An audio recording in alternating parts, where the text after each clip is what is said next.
Hello, everyone. Welcome to this week's Life Conversations with a Twist. I have the honor of having Elizabeth Webb on. We just met. We do have some connections because she is very familiar with California. She sits in Texas, but we'll let her tell us a little bit more about herself. But welcome to the podcast. I'm so happy to be here, Heather. I cannot wait to have this conversation. So tell our listeners a little bit about who you are, where you live, a little bit of context of like where you sit in your life right now. Sure. So, my name is Elizabeth. I am an expert in human behavior, and my day job is guiding executives, and I kind of become the right hand of different executives for at least a year. I do year-long contracts plus, and I've been doing this work. I've been in the self-development industry full time for 21 years. Wow. Yes, I know. So this is my wheelhouse. All things um, that take us out of our power, all things that increase our life force and our enjoyment of life. This has been my life's work. And I noticed when I was speaking at different places, people always asked me for a book. They were like, do you have a book? Do you have a book? And I was like, oh, that sounds awful. Please stop asking me for a book. I do not want to write a book. I'm such an extrovert. I don't want to be locked away with my computer and isolated for years. And then about 3 years ago, I just got over my resistance and all of my many, many excuses and wrote the damn book. Good job. Yeah. Yeah. That's all it takes, right? It's It's just like do the published. work. Yeah. It's published a couple weeks ago. It's called Made for Magic, and the book has done really well. It's a really beautiful, I would say, energetic, helpful, practical read around how to feel more alive and more sparkle and get the spark back in this sometimes brutal, draining world of many, many responsibilities and to-do lists and a world of overwhelm that is really not designed for our highest good or to keep our spirit alive. So how do we do that? And this book really answers that question, and I'm proud of it. So I love that's that. that's what's up with me right now. I'm a dancer. I love to two-step. Um, I I can say I enjoy being alive despite all of the pitfalls and brutal moments of life. I just actually love being alive. I love that. And one of the things you had asked me before we hit record is like why my podcast or what I love about it. And I said to Yeah. you, I feel like everyone is always on my podcast at a perfect time in my life and Mm. or that right moment or that right day. And I feel like this is a conversation that I've been struggling with. I'm like sitting in a weird spot right now in life. And so I cannot wait to get all these little nuggets from you today. And you are my next book read because I think it's exactly what I need right now in my life. I love that so much. And I would love to know what specifically did I say that you were like, oh, that's the medicine I need right now? Because I bet there's other people that feel that exact way. I think it's the sparkle, like finding the sparkle. You know, it's like I know it's there. People tell me, you know, I just got off a women's retreat and that Mhm. I co-hosted with a friend of mine and it's those kind of works or those kind of moments where everyone's like, "Oh my gosh, you're so inspiring, you're so empowering." Yet I don't see that in myself or I'm just sitting in a weird spot in life just like emotionally. And so Mhm. that's where this when you said sparkle, like finding your sparkle again. Yeah. That was what sparked for me. Well, I was just hosting, so I started a book club for this book. It's by the time this airs, it will probably be over. There's other ways to access the work, but in this book club, I had one of the ladies say, I asked them, introduce yourself and say some things, a couple of things you'd like to feel less of, and a couple of things you'd like to feel more of. And one woman that I know was there and she said, I'm feeling this kind of stuck flat line. I'm feeling very like meh about life, right? That was her way of saying it. And this is something I see a lot of. Hmm. The lack of sparkle Hmm. is its own jail cell. Are you seeing it at a certain age? Like Yeah, yeah. I'm 43 years old, Yeah. and I feel like a lot of my friends in my age group, we're all in that same spot right now. Yes. So absolutely. I think that the lack of sparkle or not feeling access to your internal magic or that pep in your step, feeling more that life is more painful than pleasurable. These are all different ways to say the same thing, right? It's like, where's that aliveness? Where's that spark? That can happen really early. I've seen it happen to women in their 20s that have gone through something major, or, say some women get married really early and get divorced really early. And like after a fallout like that, that can just be like make them feel older than their years. So the answer to your question is yes, I do see it at a certain age, and you're describing that age, but also it can happen much sooner than that. I see it at all ages. Yeah. Yeah. But because we're speaking to right now, like you're 43, right? I'm 45, about to turn 46 on December 15th. Woohoo! Yeah. Happy early I, birthday.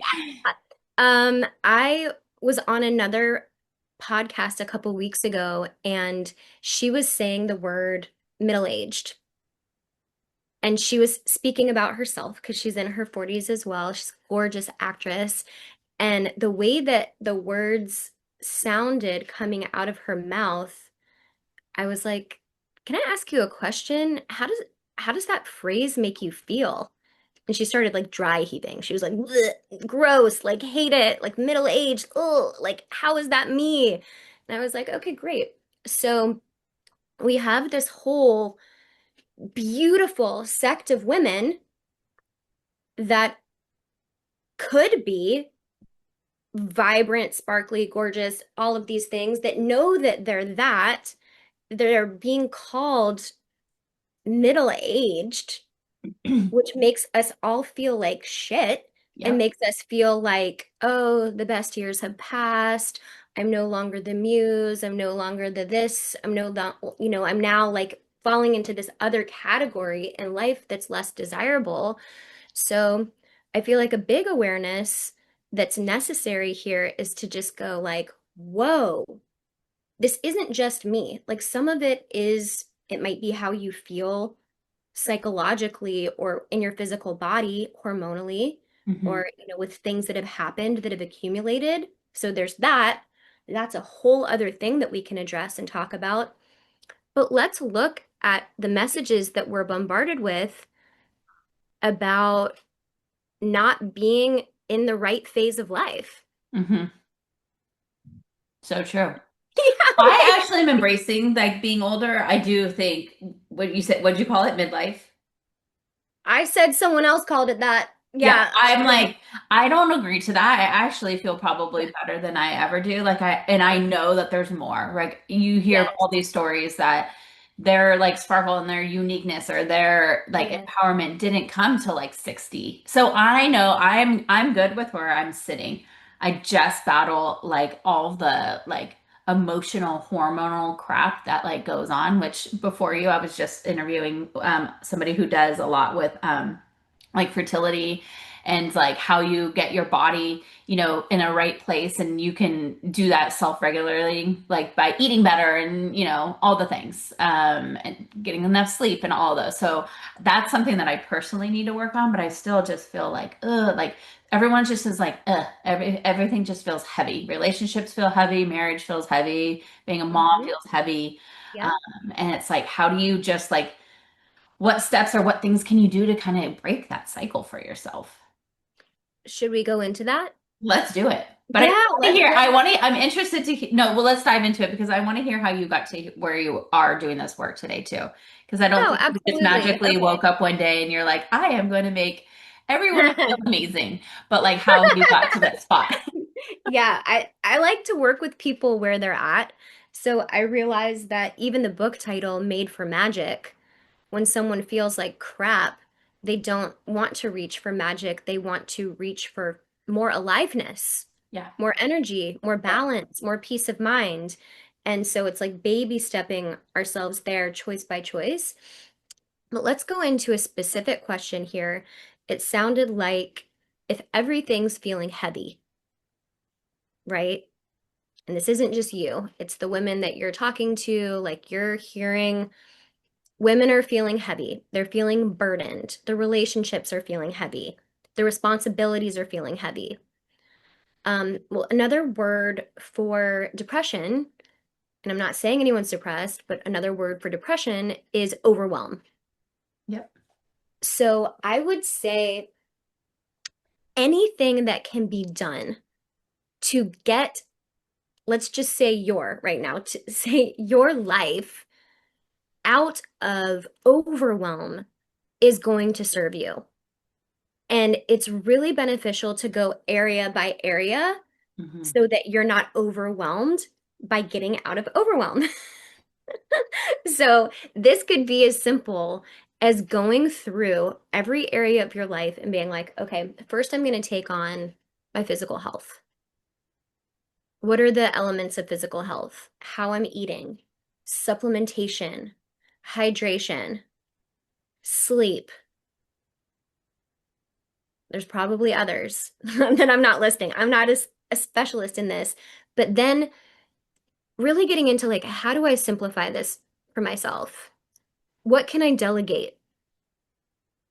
You know, there's so many things that I see women doing because they think it makes them a good mom, or they think it makes them a good wife, or they think it makes them a good member of society that they don't actually like doing that doesn't add value to their life. So there are some women that absolutely love cooking. They love cooking. It's therapeutic for them. They like to put in the ingredients themselves. There's some women that hate cooking or that cooking is a burden, but they do it because they feel like they have to. Mm-hmm. So for the women that it's in the budget, delegating some of this and really just taking away the shame of that. Hmm. Anything that can be delegated or simplified where the woman is not doing extra steps or playing a certain role or taking on more responsibility to be a quote unquote like good woman or a good wife or a good mother. Like, let's just free ourselves up from that as much as humanly possible because it is absolutely a trap that many, many years from now, like when someone's taking their last breath, they're not going to give a flying shit what people thought about them being a good woman. They're going to care about how much they were able to enjoy their lives. Hmm. So going category by category, I would take on one at a time as to not get overwhelmed and say, how can I simplify this? Hmm. What am I doing right now that feels heavy that I don't actually have to do? But maybe it would feel like not practical or it would feel too expensive or like, how can I free up more spaciousness for myself? I was literally thinking about this morning, the same thing, because I am like, okay, Mm. I'm going to set my alarm and I'm going to get up and I'm going to go work out. Because I know that I'm supposed to do that, that I should wake up early and work out, or I need to move my body.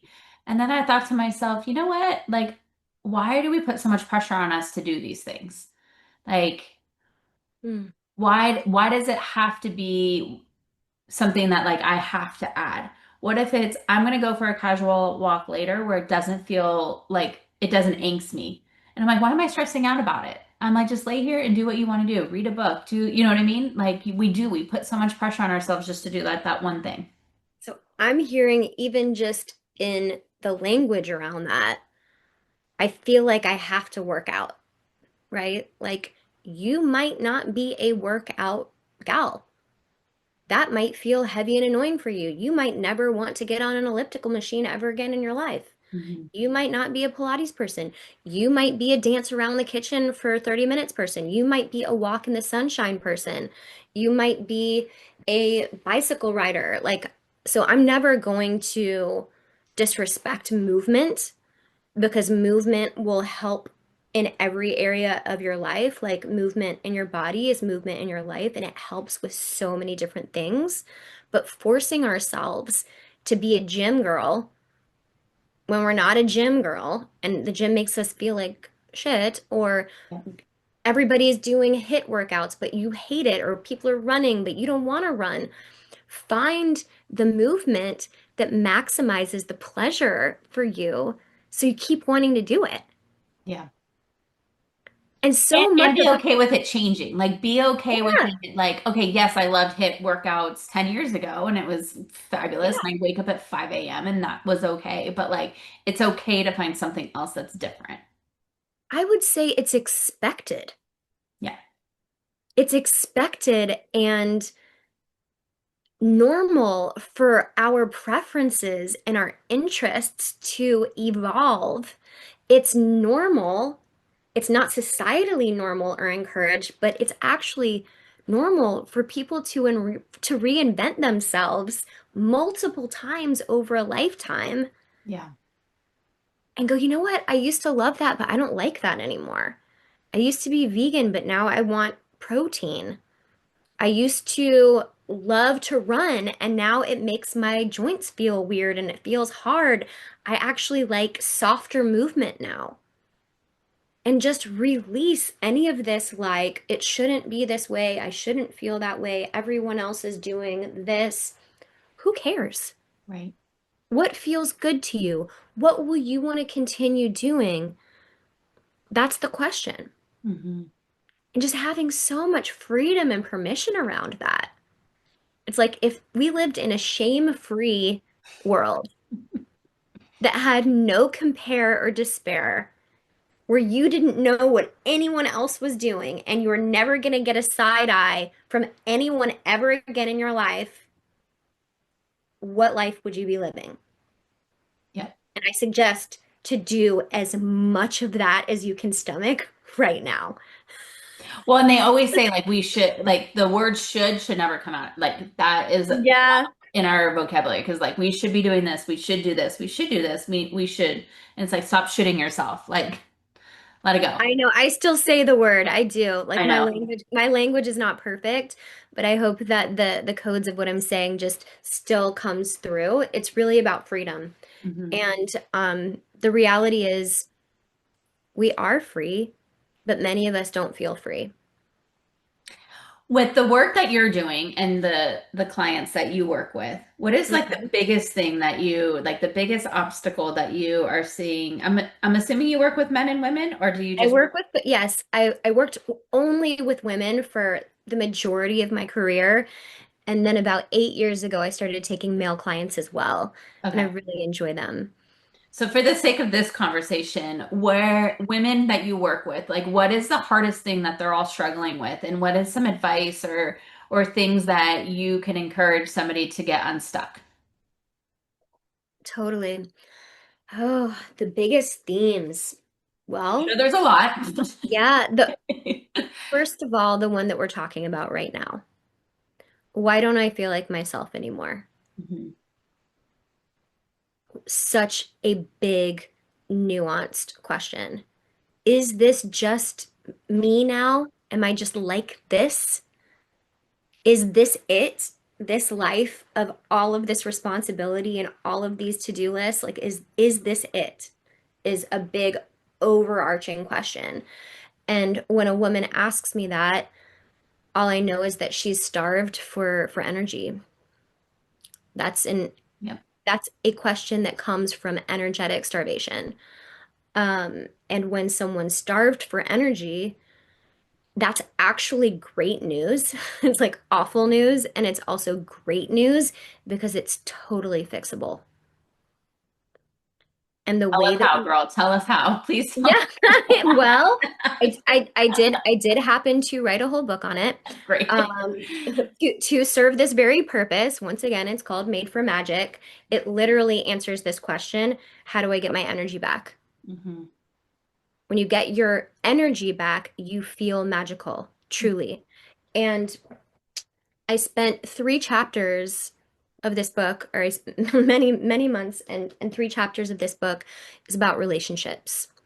And I reverse engineered writing this book because it wasn't just like, what do women need to get their spark back and feel more alive? I was like, let me go into every pain point of the areas of our life where we give our power away and we bleed our energy to other people. One of the biggest one of the biggest ones is interpersonal relationships, Mm, romantic relationships, familial relationships, work relationships, friendships, and our relationships with people we don't even know. What are they gonna think? Or what do they think? Whatever we think they is. They could be the world of online or church or whatever we think people think about us. So there's three chapters here. The first one is about empowered romance. It mm, is the longest and most intense chapter of the book due to the enormity of the subject. And then the next chapter is about empowered relationships with everyone else in our life. mm, And then the next chapter after that is about untethering, which is the art and understanding of how to rewrite our agreements with people mm, or end our agreements with people, whatever agreements we've fallen into with them. So to answer your question, relationships and the way that we navigate them is one of the biggest components to what can breathe energy and life into us or what can suck and drain the life force out of us. And we all know it, mm, right? mm. So I would love, do you have like a specific question about relationships? Because it's such a big topic. I would love to hear, yeah, like give me something to point and shoot at. I guess I would say where I think I'm most struggling is my husband, my Yeah, obviously romantic relationship. And I know that. And we've been going through counseling for a year and a half and like it's constant. And I'm like, I just keep feeling if I can get this in a better place, whether that's us staying together and making it work or leaving the situation, like what I know that I feel like I can break free right. and be myself. But it's been so draining that it like totally makes me and it's not even just me. I just had this whole conversation with some girlfriends over the weekend. Like the husband relationship or our spouse relationship is so heavy. Yeah, And like there's I get it, there's so many stresses that happen, but that I feel like that is the root if I that can feels like identify. the real heavy, heavy, heavy one. Yeah. Friends, I have such an exciting product that I need to share with you. Are you someone who hates washing their face at night? Yep, that's me. For years, I never wanted to wash my face. And finally, I found a product that actually gets me excited to wash my face every night, and that is Clear Stem. I have tried so many products over the years to find the one that I truly love, the one that makes my skin glow, the one that makes me feel good when I wash it, and the one that gets me excited to want to wash my face. I discovered Clear Stem through another podcaster, and I was like, I got to give this a try. I instantly became obsessed. Some of my favorite products are the hydrating cleanser, which I use every night. It smells delicious. It makes my skin feel so great. Once a week, I use their Vita Scrub, which is an exfoliating cleanser, and that just has these little micro beads in it that just make your face feel so beautiful. I can just feel them get into my pores and really give my face this huge glow. And then one of my other favorite products is the Hydra Berry mask. And once you wash your face, you put a layer of this on your skin and you go to sleep and you wake up and your face feels like butter. I get so many compliments on my skin now. I don't get a lot of breakouts anymore. My face feels like nice and hydrated and bright, and it's all because of the Clear Stem product. What I love about them is that their products are all clean. They're good for your skin, they're good for your body, and they have so many different product lines based on the type of skin you have. So go down in the show notes, click on the link. I'm giving 15% off to anybody who uses my code, and I promise you, once you try this, you are going to be obsessed just as much I am. So again, go down to the show notes, click on the link, receive 15% off, and give Clear Stem a try. I promise you will not regret it. There's many different ways to look at this. And something that I heard another woman say, which I thought was extremely powerful. So she was at a pivotal point in her marriage where she was like, do I stay or do I go? They were on the brink of divorce.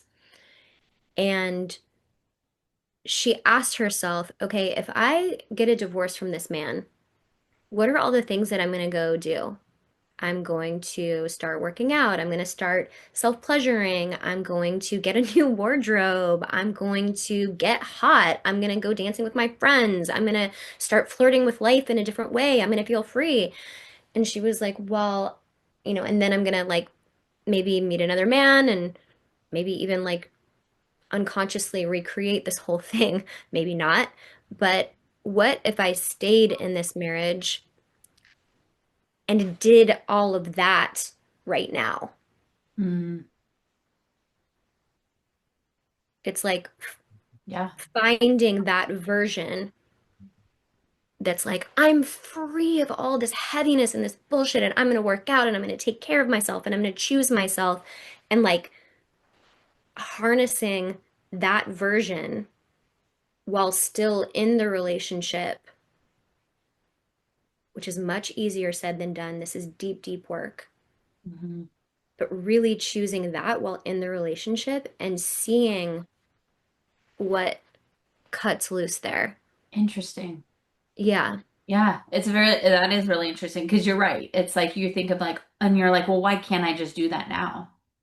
Well, What's I mean, holding you back from doing that with your I'm husband? sure you could give me 10 reasons practically why not, right? Yeah. So I'm aware of all of those. I'm so aware of all of the reasons why not. And it's a deep choice. I would never, ever tell someone to leave a marriage unless it was, physically or emotionally abusive, because no one can ever tell someone to be done. Hmm.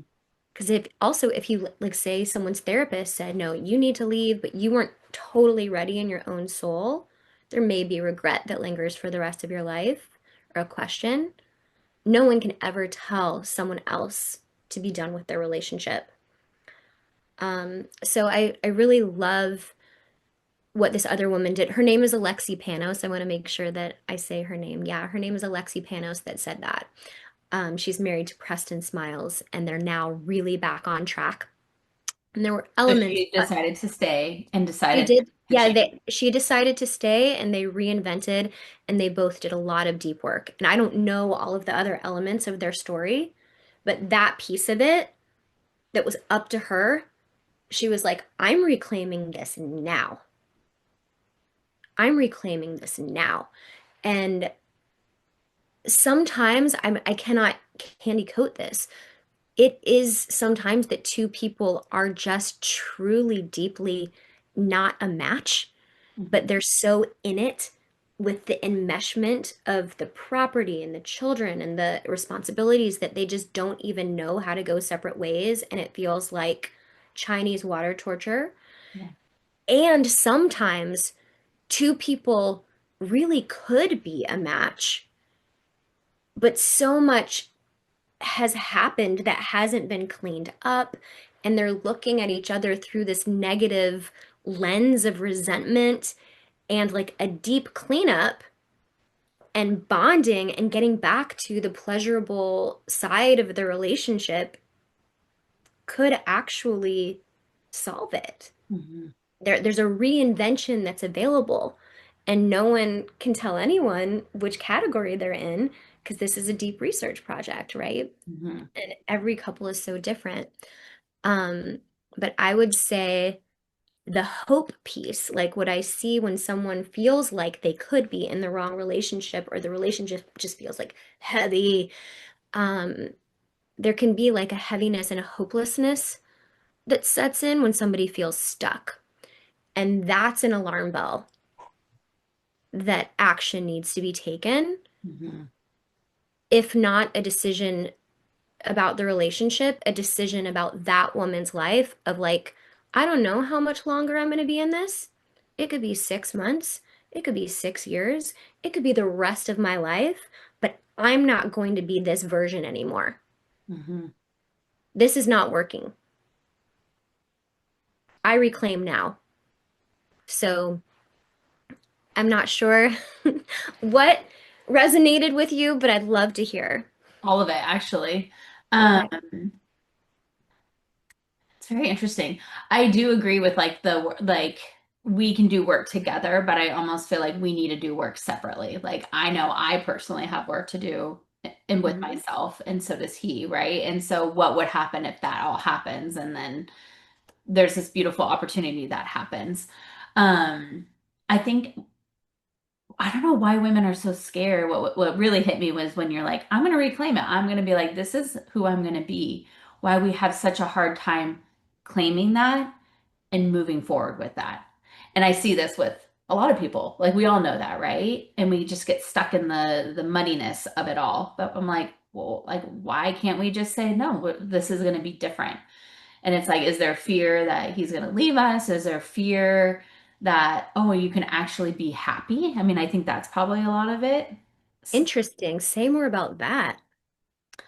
I just feel like sometimes it's like you're so stuck in like the muddiness of the yuckiness of it, and then if you just like let it go, because we're both protecting something, right? We're protecting our, who we are or what we believe in or our truth or whatever it might be.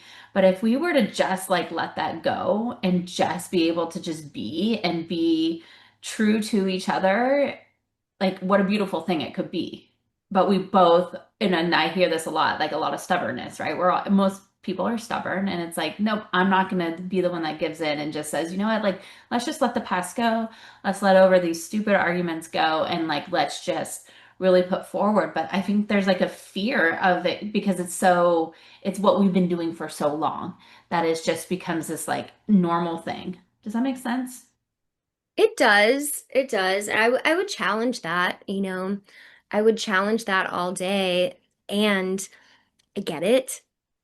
When something's a pattern and that pattern has been playing out, it can become a part of our identity. Like, say, I'm not saying that you do, but say someone's bickering with their husband. Bickering, say there's standoffs, there's silent treatment, there's this, there's that. And that's the way of being, or that's the default, or the default is eye roll. There he goes again. Ugh, he forgot the thing again. I told him 3 times and he didn't do it. And, blah, blah, blah. And like without those ways of being, like what if I took away criticism? Hmm. You know, what if I just said, okay, I'm taking away your arsenal. You don't get to roll your eyes. You don't get to judge. You don't get to criticize. Like, what would be left? You'd have to redefine your whole way of being towards this person, and it would take away the righteousness. Hmm. You know, this deep righteousness. I mean, I've really noticed, I do believe generally that women are more evolved than men are, and we tend to do more growth work than men do. So that can have us seated in the righteous seat, feeling really correct about our way. And it just creates no room for intimacy. And then we're like just looking down at our man, thinking he's some unevolved idiot. So then if he can't win, like why would, they stop trying. Hmm. Got a whole segment in Empowered Romance about why men stop trying, what brings out the worst in men, what brings out the best in men. And it truly does become a self-fulfilling prophecy when we're looking at the man that we're with, like he is an incapable bump on a log. And our words come out of our mouth like that, and our eyes look at him through that lens. He can feel it. It is so deeply painful. And then they just start trying less and less, protecting themselves. The woman becomes the enemy, and it's really sad. It's a vicious cycle. Totally, totally. And it's normal. There's a reason why I wrote about it. There's a reason why we're talking about it. So we're not talking about, oh, it's okay because it's normal. It's normal to be in an unhappy marriage. That's what's normal. Very few marriages are thriving. I Mhm. can't remember the exact percentage. It's something like, I'm going to get this wrong, but it's something like 35% of marriages are saying that they're thriving. So the other 65% or so, let's say that number is right, like people are tolerating each other Right. or they're living separate lives. Like normal sucks. So whatever these ways of being that are normal and we're scared of doing something else, I would say what you're doing already is pretty scary. Mhm. Let's look at that. The slow Chinese water torture of living in the normal, unsatisfied married life is pretty scary. To me, that's more scary than Yeah. being like, okay, let's throw this out. I'm sick of being right. How do I find the hero in this man and call that forward, or how do I leave this man? Mhm. Those are my options because this torturous other way is way scarier. Sucks. Oh, yeah. Yeah. Yeah. Yeah. You Yeah. nailed it on the head, girl. Woo! It's like Can't you wait for you did. to read the book. When you, yeah, after you read, I want you to I'm reach gonna out to start me it and tell, today. yeah, tell me what lands for you. Okay. Where do you start? So I totally Sure. agree. And everything you just said about making them feel less of, I see it. I totally get it. I hear it. You relate? Like totally relatable. Yeah. What are some just like small steps to like go in the right direction? Oh, wow. I'm always like, can we just go Yeah. like on a deserted island for a week by ourselves just to like just to like Reset. totally like how do you because it's Well, like I'm it just not fully convinced with most couples that if we put them on a desert island with no stressors, that they a good would idea. that they would reset. I think that it's a really tough pill to swallow, really tough pill to swallow that the woman sets the tone of the relationship. No one likes to hear that. I don't like to hear that. Yeah. I hate it. Okay? Like that to me, I'm like, come on, really? Another thing that's on us? Like, really? It's like, Middle this is fingers to why I'm that. stressed Yeah, already. no, I get it. I get it. Yeah. Like, I don't like that. And also, the woman sets the tone of the relationship. She does.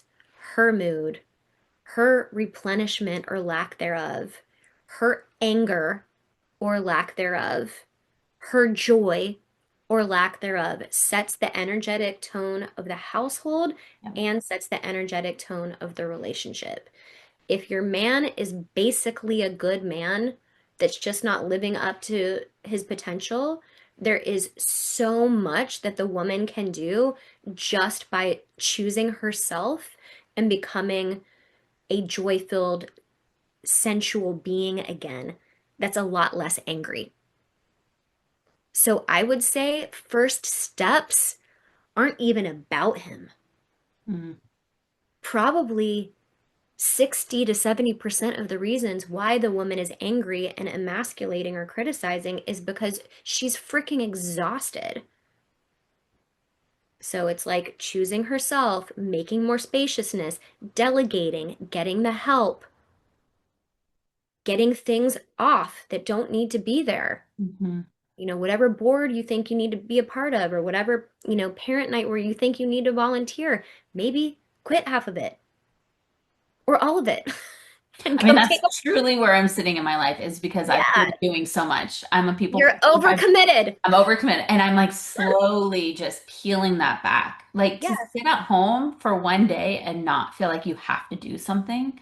Like I want to get to that point where I can just be present and just sit down and play Legos or go on a walk or, be able to have conversations. Like all of that noise needs to go. And I am like, that's something I'm very self-aware of. And I'm slowly Mhm. peeling that apart and really saying yes to the right things and no to the right things. Yeah. So So I the do agree with the that. answer for you, I would say the default right now when somebody asks for your time, the default is no or not right now. Hmm. Not right now, I'll circle back with you. I'm in a time of simplification. Not right now. I'm not able to do that this time, or it's just even if it's a great thing, even if it's a great project, like I'm just hearing need for spaciousness. Mm-hmm. So it's not right now, not this season, can't do it this time, would love to do it in the future, possibly. Mm-hmm. Just clear, clear, clear, clear, clear. And with that spaciousness, after there's been a dissolving of all of these like responsibilities you that probably don't fill you up, then it's choosing, making sure that you don't spend that time just like on Netflix or scrolling or blobbing, really okay, time in nature. Mm-hmm. Okay, you said a leisurely walk sounds good. Leisurely walking, Mm-hmm. finding the things that actually replenish you actively so that your life force gets to start coming back. Mm-hmm. But really becoming like a no girl and just owning that and not feeling any guilt or shame about it because it's just like, no, Mm-hmm. nope, nope, nope, nope. What's the most important thing in your life? Your energy. Mm-hmm. You've just been giving it away for free. Oh, you can have some, and you can have some, and you can have some, and you can have some. Most of these people probably aren't paying you, but you're like, and they'll just keep coming too. Trust me. They'll just keep coming. And they see a You capable said you woman. worked a lot with like executive, Oh, uh, yeah. right? So that is like probably its own whole mess, right? Because work is such a thing. Yeah. What kind of things have you helped guide your clients through in whether you're in a leadership position or an executive position or a hmm business owner to kind of like help repair some of those relationships? Oh, we're talking about it right now. It's it's all about, I mean, I would say the themes were in it. It's marriages that are suffering. It's longing for a new way, but not knowing how to get there. It's deep spiritual exhaustion, loss of curiosity about life, the existential questions, is this it? Or, sometimes they're at a brink of deep strife and struggle within their staff. Sometimes they're really bad communicators. They're really good businessmen or businesswomen, but they communicate in a way that is really toxic to other people. So their top talent always leaves them. And then they feel victimized by that. Um, Curating people, I mean, the interpersonal relationship piece is huge. So I would say curating who gets our time, energy, and attention. Mm-hmm. And I was sitting on my phone last night. I was sitting in front of my friend Tanya, and I didn't even realize sometimes I'll just like talk to myself. I talk to inanimate objects. I'll talk to my car. I'm like, "Hey girl, how you doing?" Yeah, yeah. So, yeah, I was going through my phone and I was like, "Oh, okay, this woman, yes, I just met her. She wants to get coffee or a cocktail.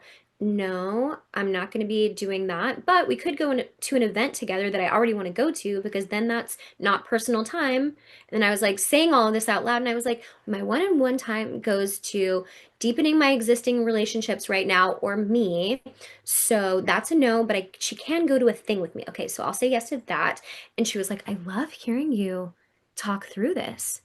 And I was like, yeah, I'm just so clear. And I have no, because I've said no so much on my own behalf, Mm-hmm. because if I'm also starved for energy, if I'm also a zombie woman, I can't help anybody else. I can't do this podcast. I can't help you if I'm also like, oh my God, girl, I barely got out of bed today. It's Yeah. like, I can't help anybody. Helping people is my purpose on the planet. I can't do that shit, I can't be giving my time and energy away. And they want me to be on the board of this charity. They want me to promote this event that I don't care about. They want me to sell my books at this thing that I don't care about. I'm like, no, no, Mm-hmm. no. Maybe next year, not right now. So it's I really can't. the power of saying no. Yeah. Like So truly. saying no in kind ways whenever possible with zero shame or guilt. Mm. Because every time you say yes when you'd rather say no, you're selling yourself out. And that's how we get exhausted. One of the many ways, but that's one of the main ones. So good. Yes. My brain's just like, boo. Just- Yeah, I know. I've really kind of given quite a bit today in terms of ideas and tools. I'm so excited to hear what happens for you as you read the book. Um, I'd really love to know. Yeah, no, I literally, I just finished my last book and I told you I have a stack. And I'm like, oh, which one should I read next? But I think based on our conversation today and where I'm It's sitting in the my one. life, I think this is it. This is my sign. Yeah. This is my book, especially when it comes to relationships, because I agree, like that is one of the things that is very important to me. I keep looking over here because I have my vision board here. And like on there is like intimacy, family, quality time. But by the time I get to that point at the end of the day, I'm exhausted because I've given so much of my energy to other clients or again, things that don't serve you. Or even, it's like you're out driving around and someone cuts you off and you literally just freak out and you just gave them all of that energy and you're like, why? Just Yeah. let it go. Let things go. Yeah.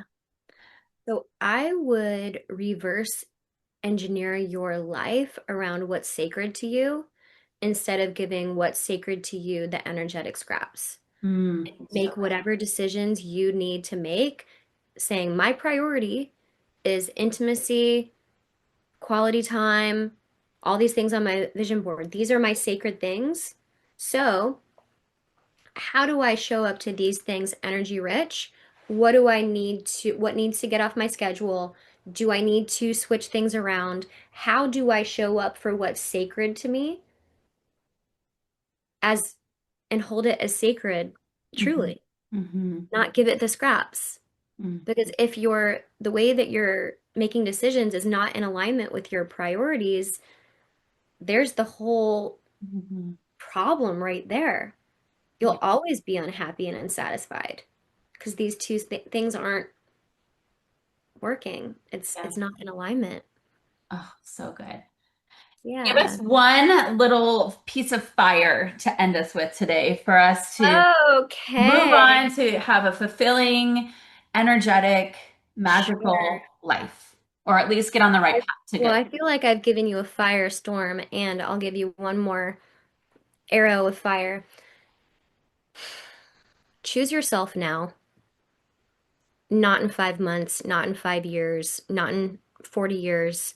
Choose yourself now in little ways. And each baby step where you say, I deserve this. No, I'm going to do this that I love, not tolerate this other thing. I'm going to make these decisions that are prioritizing me. I'm going to make them sacred. You will never, ever regret those choices. You won't. So do it now. Don't wait. And you can start with little micro choices. It's these micro choices that make up the fabric of our lives. So baby step your way back to a life that you feel excited about. And that's what I got for you. I love it. Thank you so much, Elizabeth, for being here. And I feel like everybody's on my podcast for certain days when I need it the most. I needed that Mhm. today to start this Monday, but going into the Yeah. holiday season next week. Can I tell people where to find Yes, tell me all the things. We'll include it, but Amazing. yes, tell me all the goods. I love it. Okay. So you can find my book at madeformagicbook.com. Madeformagicbook.com. You can get the first chapter for free if you'd like to just check it out and see if it's your cup of tea or your cup of whiskey. And if you know you want to get the book, you can just go to Amazon and get it, Made for Magic. And online, I'm Positively Elizabeth everywhere. So Instagram, Positively Elizabeth, website, Positively Elizabeth. I do lots of podcasts. You can search my name in the podcast apps. And it's just my pleasure and my dharma, my joy to be able to serve and share the truth as much as I can in ways that's helpful. So I feel really honored to be here and I really appreciate it, Heather. Yeah, thank you so much. That was beautiful. And I cannot wait to read. I'm literally starting your book today. So I will keep you posted on how Great. it